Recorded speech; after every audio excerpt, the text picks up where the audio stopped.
Petrol পাম্পে গিয়ে গাড়ি বা বাইকের ট্যাঙ্ক ফুল করার দিন কি তবে শেষ হতে চলেছে? পকেটে টাকা থাকা সত্ত্বেও আপনি হয়তো আপনার প্রিয় গাড়িতে আর পেট্রোল বা ডিজেল ভরতে পারবেন না। যদি ভেবে থাকেন এটা কোনো সাধারণ গুজব, তবে ভুল ভাবছেন। কারণ এবার দেশের লাখ লাখ গাড়ি চালকের ঘুম উড়িয়ে দিতে স্বয়ং সুপ্রিম কোর্ট কেন্দ্র সরকারকে দিয়েছে এক নজিরবিহীন পরামর্শ। No insurance, no fuel. ঠিক কী পরামর্শ দিয়েছে শীর্ষ আদালত? কেনই বা নেওয়া হচ্ছে এত বড় কড়া পদক্ষেপ? সম্প্রতি সুপ্রিম কোর্ট ও কেন্দ্র সরকারের কাছে সড়ক নিরাপত্তা সংক্রান্ত একটি অত্যন্ত উদ্বেগজনক তথ্য সামনে এসছে। বর্তমানে গোটা দেশের মোট গাড়ির প্রায় ৫৬% গাড়ি বা বাইক চলছে কোনো রকম বৈধ বীমা ছাড়াই।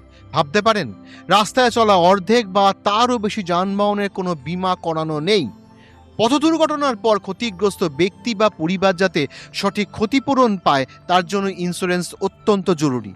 সুপ্রিম কোর্ট কেন্দ্র সরকারকে আপাতত পরীক্ষামূলকভাবে একটি বিশেষ প্রযুক্তিভিত্তিক প্রকল্প চালু করার পরামর্শ দিয়েছে। এই পরিকল্পনার মূল বিষয়গুলো হলো: নাম্বার 1, পেট্রোল পাম্পের কর্মীরা যাতে জ্বালানি দেওয়ার আগেই গাড়ির বীমা আছে কিনা তা যাচাই করতে পারেন, তার ব্যবস্থা করা।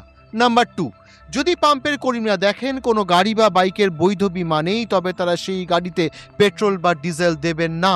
নাম্বার 3, বীমার মেয়াদে বদল।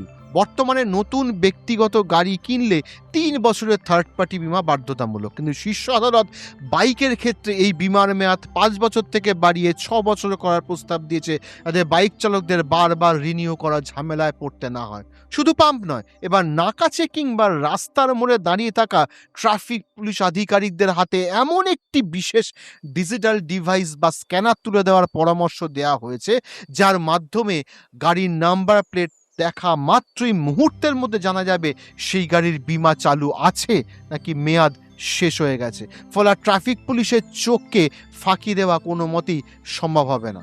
ফলে আর অযথা দেরি করবেন না, আজই নিজের গাড়ি বা বাইকের ইন্স্যুরেন্সের কাগজপত্রের মেয়াদ পরীক্ষা করে নিন। সচেতন থাকুন, সুরক্ষিতভাবে গাড়ি চালান এবং সব সময় সমস্ত নিয়ম মেনে চলুন।